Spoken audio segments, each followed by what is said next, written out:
Wabarakatuh. Ibu-ibu yang berbahagia, bapak-bapak sekalian, kita patut bersyukur kita masih dikasih kesempatan untuk mengisi sisa hidup kita ini dengan berdiskusi, menambah pengetahuan kita, harapannya bisa mengamalkannya tentunya di dalam majelis ilmu ini. Ini majelis taklim namanya, karena di sini keilmuan yang dibahas ya. Tuh. Oleh karena itu nanti saya beri kesempatan kalau bagi mereka yang belum paham, bolehlah bertanya supaya ada daya serap apa yang saya terangkan ini. Khusus pagi ini saya akan membahas salah satu surat Al-Hijr ini tadi, surat ke-15 ayat 19. Saya mulai dari ayat ke-19 ke bawah ya. Bismillahirrahmanirrahim. Dan kami telah menghamparkan bumi dan kami pancangkan padanya gunung-gunung, serta kami tumbuhkan di sana segala sesuatu menurut ukuran. Di sini pengertian hamparkan itu tentunya bukan bermakna seperti hamparan tikar atau sajadah, akan tetapi bermakna penjelajahan. Jadi permukaan bumi ini diperkenankan oleh Allah itu untuk bisa dijelajahin oleh manusia di permukaannya. Ya, untuk melakukan sebuah penjelajahan di atas permukaan bumi, ya tergantung. Kalau kita mempunyai teknologi, pasti penjelajahannya itu akan luas. Tapi kalau kita tidak mempunyai teknologi, ya kita hanya mempercayakan teknologi ciptaan Allah, bawaannya itu lutut. Ya pasti terbatas kan ya. Itu. Artinya dengan kata lain bahwa bumi ini dari ujung timur sampai dengan barat, dari selatan ke utara, diperkenankan oleh Allah untuk dijelajahin. Ya. Di situ juga ditancapkan gunung-gunung, pasti bumi itu tidak rata kan? Berarti bisa naik turun lembah dan ngare dan sebagainya ya. Bahkan kita harus menyeberangi lautan.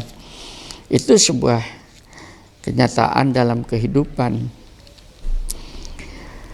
Sayangnya ayat ini saja umat Islam terbatas daya jelajahnya. Karena terbatas daya jelajahnya, pasti terbatas juga pengetahuan tentang apa yang ada di barat dan apa yang di timur dan ada di ujung utara dan selatan. Sebagai satu contoh sekarang, ya, kutub utara, kutub selatan, tidak ada satu bendera pun dari negara Islam. Betul nggak? Apalagi Indonesia, ya, pasti yang mempunyai negara, yang mempunyai ditancapkan bendera-bendera di tanah-tanah es itu tadi, itu adalah negara-negara yang mempunyai teknologi untuk bisa mencapai itu. Ya, sehingga dikomplain oleh mereka. Seperti Alaska, siapa yang punya? Amerika nguasain. Ya, itu selatan juga sama, kita tidak mempunyai. Ya memang kalau dari sisi melihat dari sisi azas manfaat, ada apa di sana? Ya, seakan-akan untuk kita tidak ada gunanya, karena tidak ada di atas permukaan bumi itu sejengkal tanah pun yang tidak berguna. Semuanya mesti ada gunanya, hanya belum diketahui. Nah, sayangnya di bumi ini saja kita umat Islam yang diberitahu oleh Allah itu tadi tidak pernah memanfaatkan itu sebagai sebuah karunia. Ini harus diakuin. Ya, sehingga kemanapun kita sekarang itu melajah di atas muka bumi, itu bahkan kita mungkin harus izin ke negara lain. Belum lagi kalau kita ke planet-planet di atas itu juga untuk naruh apa yang dinamakan satelit, mungkin kita harus izin ke negara lain, karena hampir lintasan-lintasan satelit di atas itu sudah dikuasai orang lain. Kan makin sempit kita, padahal bumi seisinya di dalam ayat lain dimandatkan kepada kamu sebagai pengelola buminya ini. Ini harusnya menjadi semacam pemicu bagi kita, khususnya umat Islam, bahwa kita ini betul-betul tertinggal di dalam memanai kehidupan dunia ini sebagai sebuah karunia dari ilahi itu tadi. Kalau tertinggal kayak demikian, berarti ada yang salah ya pada diri kita. Padahal umat Islam itu sebetulnya dari sisi teknologi ya lebih dulu daripada umat-umat lain. Itu pada saat Eropa masih di dalam abad kegelapan, kita sudah mempunyai teknologi. Itu hanya sayang itu tidak berkembang lebih lanjut karena ada sesuatu yang salah di dalam metode. Saya kembali lagi ini ya, metode untuk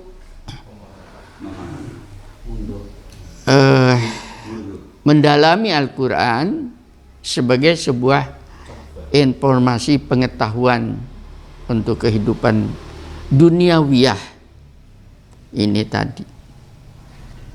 Ya, untuk kehidupan duniawiyahnya ini.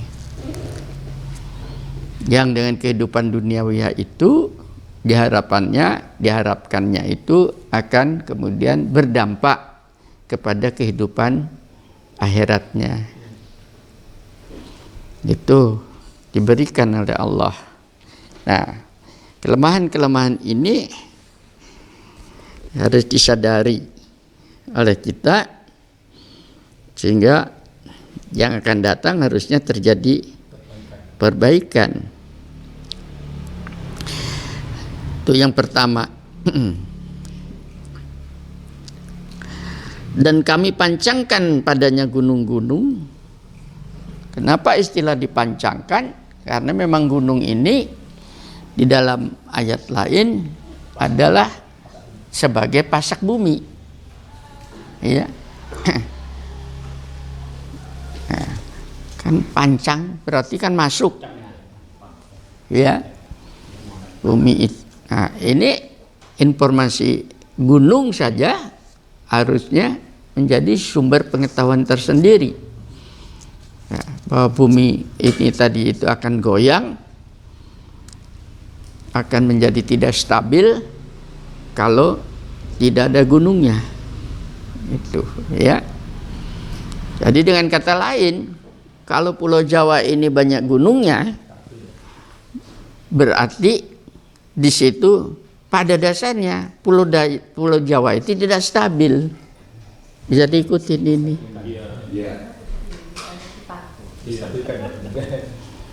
Pulau Jawa ini tidak stabil. Pulau Jawa sampai Sumatera kan tidak stabil. Maka untuk stabilatornya tadi dikasih banyak gunung. Nah, itu kan harus sebagai sumber informasi seperti itu. Tuh. Dari sisi bumi, dari sisi gunung, itu kan sebuah ilmu pengetahuan sendiri yang harusnya bisa berkembang. Karena begitu berbicara gunung, pasti di situ ada sumber informasi lain, bukan seonggok tanah atau seonggok bebatuan kayak di Timur Tengah kan batu ya, gunungnya itu gunung batu semua ya. Tapi pasti di situ ada sesuatu rahasia lain yang belum banyak digali. Sayangnya terus terang aja ahli-ahli gunung yang dikenal dengan ahli vulkanologi itu tadi tidak banyak pada orang Islam itu sendiri, tidak banyak. Kenapa orang Barat sampai untuk meneliti gunung saja mereka berani masuk ke dalam kawah? Ya, bahkan mereka ada gunung meletus, mereka datangin. Itu namanya eksplorasi, pencarian informasi, ya, in situ. Kalau sekarang mungkin on the spot. Itu tadi. Ya, tidak punya kita jiwa sebagai seorang explorer. Itu saja tidak ada. Padahal ini pintu masuk sebetulnya. Seandainya Anda sendiri punya nawaitu. Tahu nawaitu ya? Tekad bismillah. Seandainya setiap umat Islam ini mau melakukan pendalaman terhadap setiap informasi yang disampaikan oleh Al-Quran itu tadi sebagai bahan kajian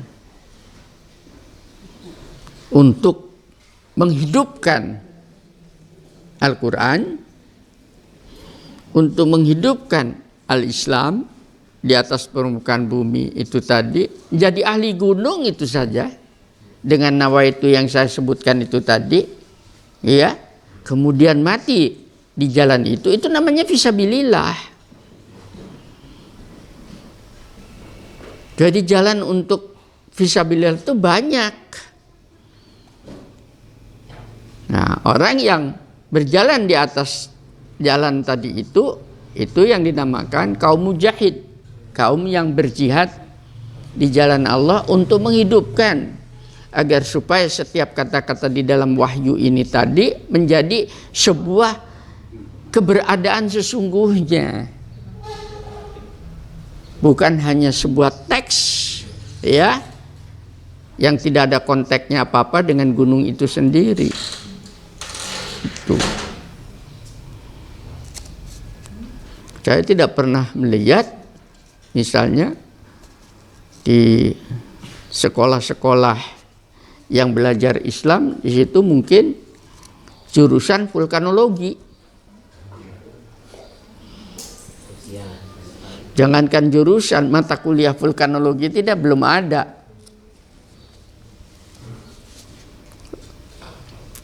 Iya. Ya, kalau di pertanian kan ada jurusan soil science, ilmu tanah atau hama penyakit. Hanya masalah hama dan penyakit saja menjadi jurusan. Lah gunung ini kan lebih sesuatu yang lebih hebat daripada hama penyakit. Karena apa? karena ini menjadi sebuah pasak agar supaya terjadi stabilnya bumi.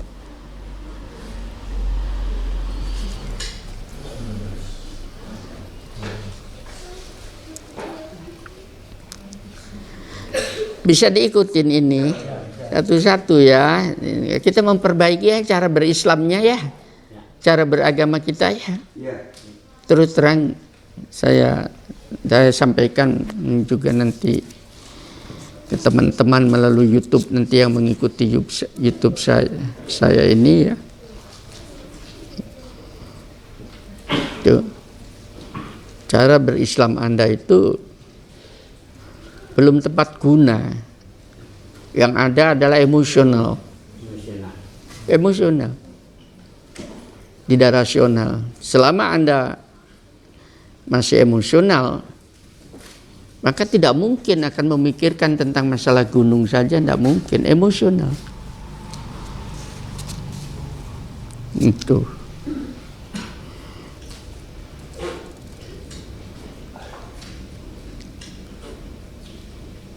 Ya ini sebuah bahan-bahan kajian, karena terus terang saja di dalam Al-Quran ini informasi pengetahuannya itu begitu banyak. Yang tadi malam sedikit saya singgung ya, sedikit saja saya singgung. Bahkan mungkin pengetahuan yang terkandung itu belum terbuka saat ini, karena sarana ke arah itu belum ada. Memerlukan siapa tahu 1 abad, 2 abad ke depan. Tapi kalau kita itu belajar Al-Quran seperti apa yang saya sampaikan itu nanti, maka warna ilmu pengetahuan ini akan berubah drastis dari Al-Quran ini sendiri, bukan dari lain.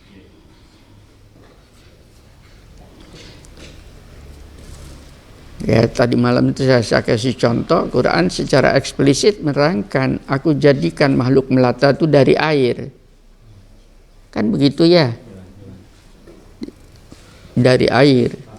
Binatang itu dari air ya. Itu. Ya, kalau Anda mengatakan kayak demikian, sekarang mana ahli biologi bisa menerangkan? Karena basic science tentang yang dinamakan kehidupan dari air belum ketemu sampai sekarang. Nah, sehingga kalau itu nanti diketemukan, ilmu biologi akan berubah total. Akhirnya dengan kata lain, di situ Al-Quran menuntun kita agar kita itu mau melakukan pendalaman, perhatian, kajian, eksplorasi terhadap fungsi dan peranan air sesungguhnya dalam kehidupan loh ya. Bukan hanya untuk sebagai alat menyiram, karena di dalam Quran lain disebutkan aku turunkan dari langit ya air yang dengan itulah aku hidupkan bumi setelah matinya. Ada kata-kata itu lagi. Mungkin pengetahuan sekarang ini mengatakan ya air itu digunakan sebagai sebuah medium untuk, karena sel-sel kita memerlukan, badan kita memerlukan sekian persen air kan. Hanya sampai di situ. Tapi fungsi sesungguhnya belum tahu. Ya, contohnya diketemukan dengan namanya uranium, kan sudah temukan teknologi yang namanya nuklir. Diketemukan apa yang dinamakan atom, teknologi jadi bom atom. Unsur-unsur itu, sayangnya itu diketemukan kok bukan orang yang justru mendalami Quran. Saya bertanya, kemana itu mereka yang membaca Quran itu? Produknya apa hasilnya?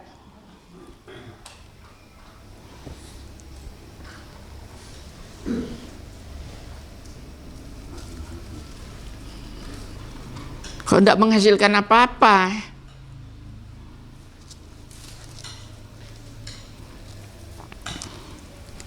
Nah ini PR ya.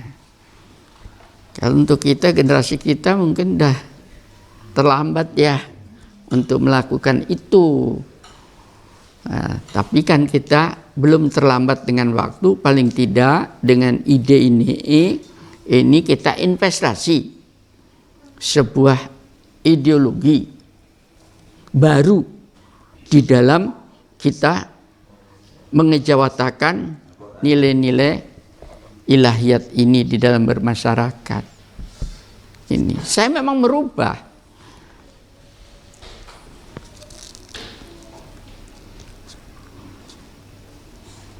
Betul-betul saya ingin terjadi perubahan mendasar. Saking banyaknya kata-kata ilahi ini yang untuk saya ini dahsyat sekali. Ya. Kami tumbuhkan di sana segala sesuatu. Ya, menurut ukuran, bayangkan. Kalau ukuran kan berarti di situ ada sebuah kepastian.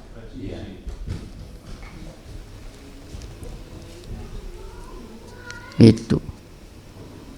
Ya. Ini saja, ini yang dinamakan kodok dan kodar. Ini takdir itu di situ. Ketetapan, kepastian. Dalam bahasa lain, saya mengatakan sunnatullah, ketetapan hukum alam. Itu ukuran namanya.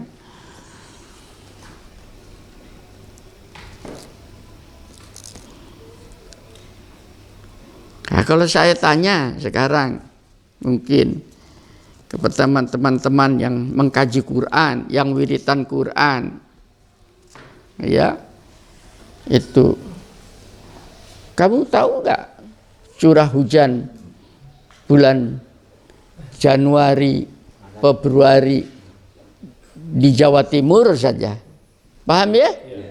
Mereka, untuk apa saya ngukur curah hujan? Loh, padahal itu ada ukurannya. Karena begitu kita tahu curah hujan, ada hubungannya dengan mana sekarang? Ada penerbangan, paham ya? Ada pertanian, ya. Mungkin orang jualan kerupuk itu membuat kerupuk kalau curahnya hujan besar digeser, kan itu sebetulnya. Tapi sekarang ahli-ahli BMG, klimatologi sekarang, apa itu orang Islam? Itu masalah klimat tuh, klimatologi namanya. Ada ukurannya. Kenapa badai-badai diberi nama orang lain? Kalau badai yang keras pada musim apa namanya itu? Bukan, nama-nama. Di Filipina ada badai apa itu namanya? Di Amerika. Jadi namanya itu nama-nama mereka kan? Karena mereka yang menemukan, melakukan observasi. Kok enggak ada yang namanya Anwar Sadat? Badai Anwar Sadat. Ada juga badai gurun ya.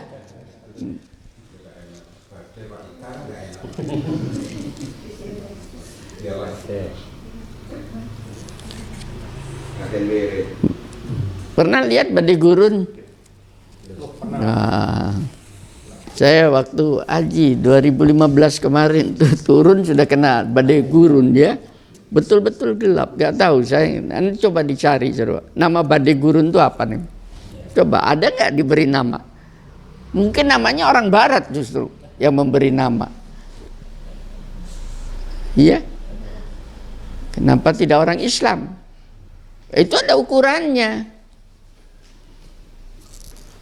Karena tidak mungkin itu yang namanya angin bergerak. Ya. Terus partikel-partikel air ditahan di atas. Kalau kemudian tidak terkontrol dengan benar. Ini planet milik Allah. ciptaannya, di mana kita tadi diminta untuk hidup di atasnya.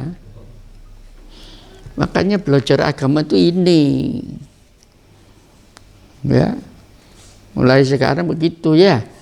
Baca Quran itu bukan dengan membaca Quran kemudian ingin mendapatkan surga, supaya jangan ke sana lah ya. Membacakan Quran itu untuk mendapatkan bimbingan di dalam mbok menowo, siapa tahu di situ ada petunjuk yang selama ini saya belum tahu itu ini, baik itu di dalam masalah keilmuan, apalagi itu dalam sebuah kehidupan, ya, apa itu menyangkut masalah rohani, itu semua sudah ada di sini. Gak banyak dikaji. Udah berapa itu tadi? Yang satu menyangkut masalah ilmu bumi, yang kedua sudah menyangkut masalah vulkanologi, yang ketiga mulai plant science, tumbuh-tumbuhan dengan beraneka macamnya itu tadi. Ya, yang keempat dengan ilmu klimatologi, kan itu ilmu-ilmu semua. Sekarang diketemukan ilmu itu satu-satu. Kalau ini saya ekspresikan kepada mereka yang tadi itu, sudahlah yang di Timur Tengah yang belajar tentang Islam, diajari nggak kayak begini ini? Nggak ada. Padahal isinya Quran tuh ini, sungguhan saya katakan. Di dalamnya Quran tuh isi begitu-begitu.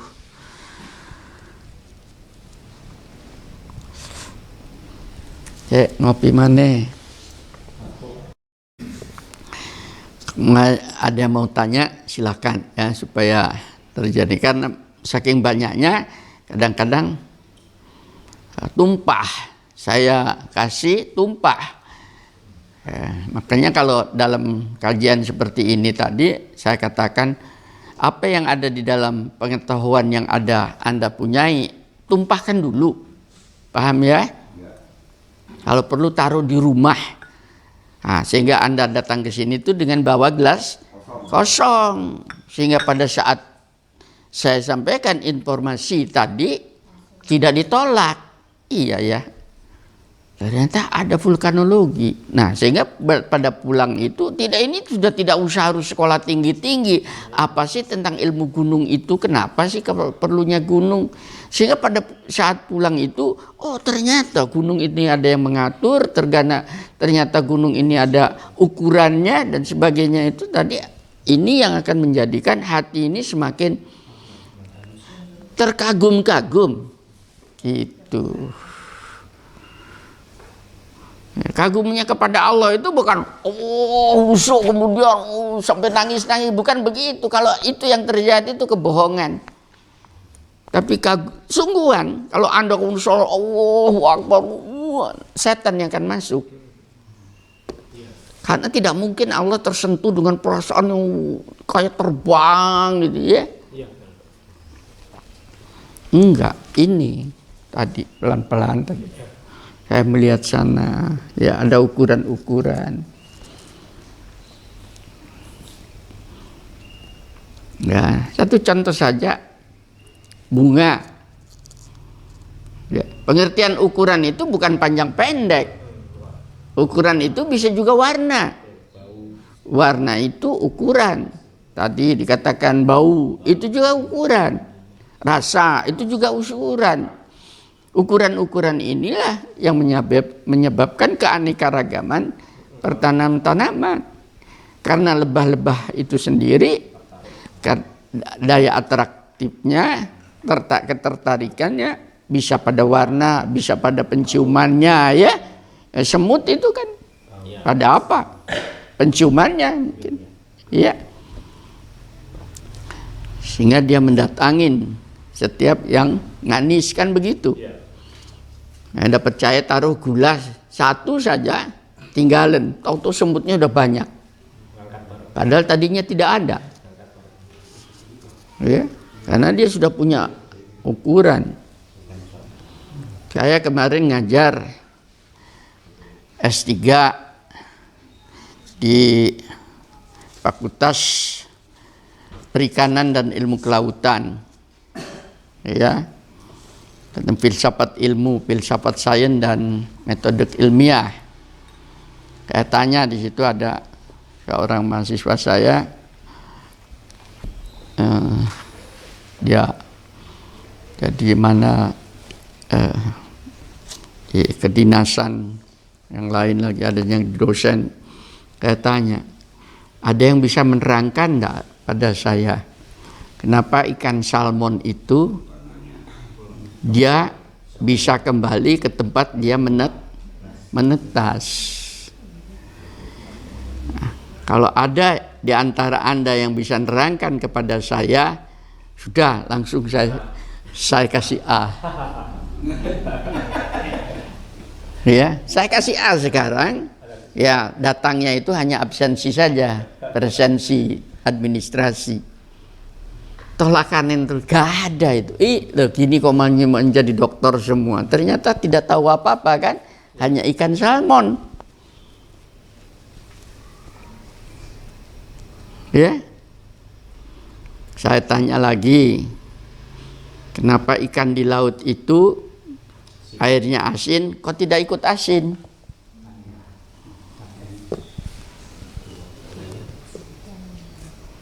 Gak ada yang bisa jawab lagi.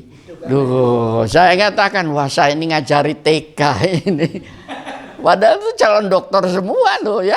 Ada yang kepala dinas ya. Waduh, saya datang ke sini ini ingin belajar pada Anda tentang perikanan, ya, tentang kelautan, tapi ternyata tidak bisa menerangkan. Itu masalah laut. Masa kalah karo seorang residivis dalam film Papillon. Pernah lihat Papillon? Film lama itu, ya. Film Papillon. Dia masuk keluar. Ini sedikit cerita ya, tapi ada edukatifnya. Saya tertarik dengan film itu. Dia selalu bisa meloloskan diri dari penjara. Mungkin saking jengkelnya, akhirnya dibuang kepada sebuah pulau, kayak pulau Alcatraz lah ya. Kalau di kita mungkin Nusa Kambangan ya, ya, di mana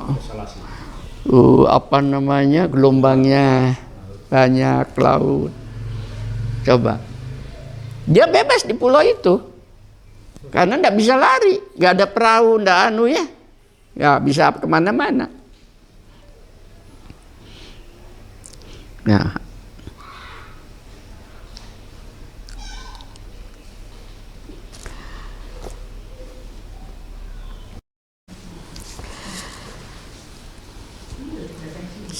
karena saya hobi, saya nonton film, maka saya mendapatkan banyak pengetahuan.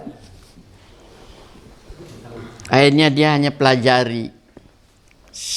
Sering dia duduk di tepi bibir laut itu tadi, karena itu bukit-bukit, dia pelajari, ngitung gelombang, ya, dihitung gelombang keberapa yang lemparannya jauh, paham ya? Itu gelombang yang datang, pure, terus kembali, dengan dia memperhatikan sabut kelapa itu yang kan di pantai kan banyak ya kelapa itu. Akhirnya dia membuat dilemparkan.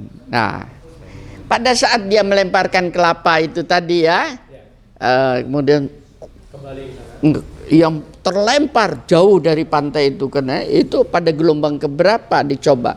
Pada saat itu kan dia melakukan itu namanya dalam bahasa saintifik itu trial and error, coba-coba, paham ya? Coba, berarti orang ini orang jenius kan? Sekarang ini saja umat Islam yang belajar Quran ini pernahkah melakukan ini? Saya tantang bener ini. Yang katanya you ahli surga, you orang beriman dan sebagainya. Tentang ini saja pernah melakukan enggak? Karena isinya Quran begitu di dalamnya ini. Untuk ulul albab, orang yang berpikir. Bukan orang yang ngamuan.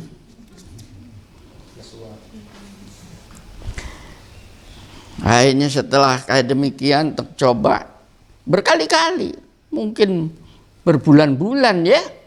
Nah, akhirnya mengambil sebuah kesimpulan, ternyata yang terlempar itu adalah gelombang yang ketujuh. Diambil rata-ratanya ya. Nah, coba lagi, oh benar, signifikan. Lah itu sudah riset namanya, paham ya?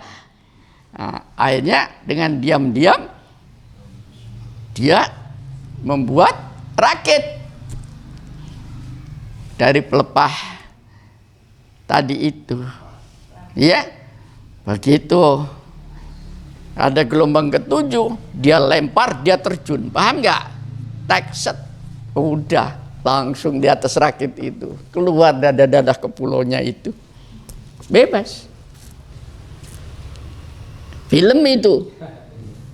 Tapi maksud saya bahwasanya gelombang saja memberikan informasi pengetahuan.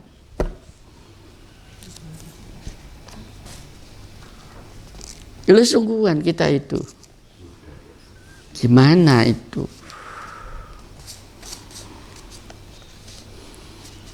Ya, ini harus terjadi revolusi, bukan evolusi. Harus terjadi revolusi pemikiran yang besar-besar, cara besar-besaran, cara mempelajari Al-Quran. Supaya masyarakat ini menjadi naik kualitasnya. Itu bukan hanya untuk orang Islam buatnya, tapi orang lain juga akan terangkat, akan terselamatkan. Nah tadi itu ukuran, tadi gelombang juga punya ukuran, ya.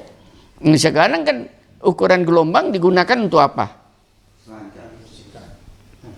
Listrik itu, tenaga, ya PLTA, listrik tenaga air di mana itu?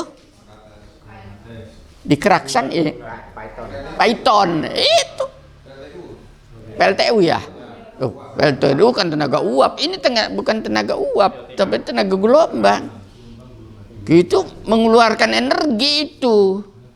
Harus diukur kekuatan gelombang itu. Kekuatan berapa, energinya berapa. Sekarang sudah bisa dikonversikan karena ada ukurannya.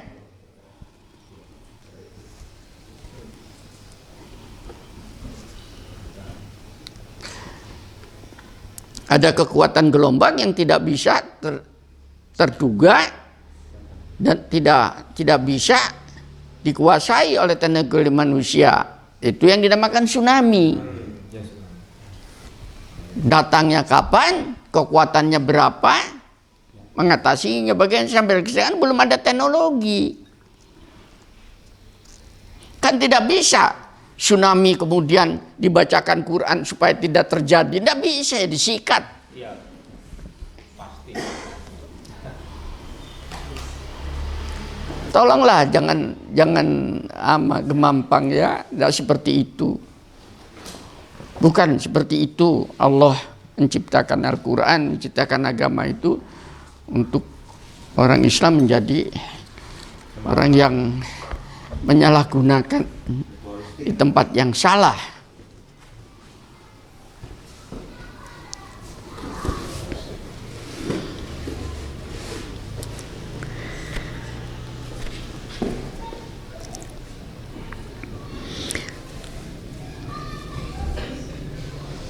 Belajar tentang ukuran-ukuran ya. Itu. Semuanya, ukuran apa saja semuanya. Sampai di dalam masalah kependudukan, sekarang sudah ada angka harapan hidup penduduk Indonesia. Yang lalu saya katakan, mungkin 70 sampai dengan 80 tahun ya. Tidak mungkin di atas. Orang Barat mungkin 80 tahun ke atas. Angka harapan hidup, itu kan ukuran. Rata-rata. Ukuran-ukuran itu. Bahkan bukan hanya itu saja, ukuran sampai sekarang muncullah pada ilmu gizi kan.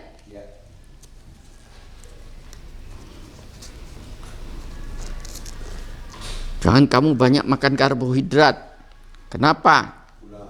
Terjadi penimbunan lemak, kan begitu ukuran. Lalu akhirnya ahli gizi muncul, berapa yang boleh dimakan bagi mereka yang sudah overdosis, kan gitu ya. Nah, dengan ukurannya itu diikutin, terkontrol badannya.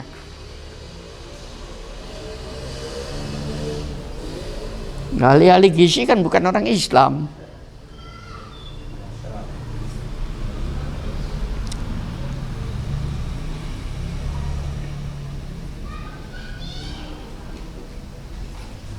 Padahal tentang teori ilmu gizi, baik di Quran maupun di dalam riwayat kenabian banyak, tapi tidak pernah digali. Ya, berhenti makan sebelum kenyang, makan apabila lapar. Itu kan ilmu gizi larinya, supaya tidak terjadi penimbunan lemak. Tapi kan tidak digali ya. Wah, mengikuti sunnah Rasul, tuh itunya ilmu nih, nggak diikutin. Padahal seandainya itu digali, diambil, ada apa? Kenapa sampai Kanjeng Nabi berkata begitu? Pada saya sekarang sudah ada sains, harusnya bisa menerangkan. Kan jadi berkembang.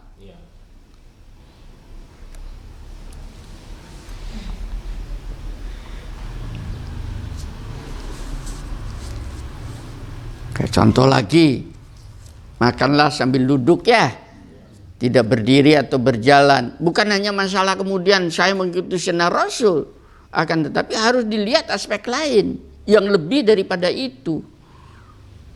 Sekarang itu, apa ada hubungannya dengan sirkulasi darah, sirkulasi karbohidrat dan sebagainya? Kan belum pernah diriset, karena ada ukuran-ukuran itu. Selain dari aspek kesantunan mungkin ya.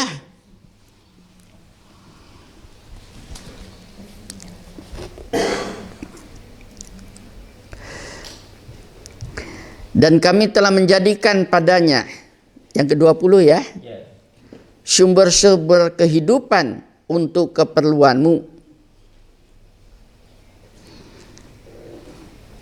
Dan kami ciptakan pula makhluk-makhluk yang bukan kamu pemberi rezekinya. Nah, di sini pengertiannya bahwa makhluk hidup itu sudah terjamin dengan ukuran yang pas tentang masalah rezekinya. Termasuk kita. Tadi malam kan kita diskusi ya sedikit ya tentang masalah rezeki kan. Tuh. Tidak mungkin Tuhan menciptakan makhluk hidup apalagi seperti manusia. Hanya coba-coba. Dan saya ciptakan kun fayakun jadi jelegedek, kemudian saya tidak menjamin, tidak mesti mati. Ya kadang-kadang makanya seringlah datang ke kebun itu. Kebun itu tempat untuk pelajaran ya. Kayak di depan tuh punya taman kecil, bukan kebun, taman kecil. Saya banyak belajar. Padahal saya banyak belajar di kebun itu tadi. Ya, saya lihat bekicot jalan. Ya jalan tuh bekicot. Pernah lihat bekicot ya? Kan pelan ya, tidak terburu-buru ya. Dari kecil sampai besar dikasih rumah kan begitu. Kemana-mana ketemu daun-daunan makan, bahasa Jawanya lumintu ya, ya sudah terjamin.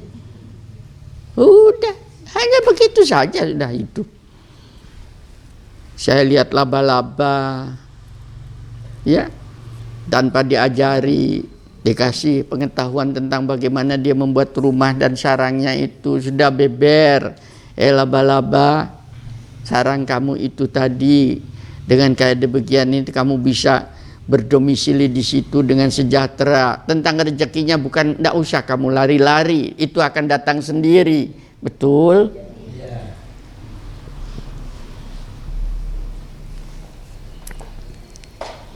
Kan tidak cari proyek. Lari ke Kalimantan, lari ke luar negeri. Enggak, ini orang yang tenang. Masih kok lari-lari, sekarang ke sana ke sana. Itu orang gelisah. Sungguh kan.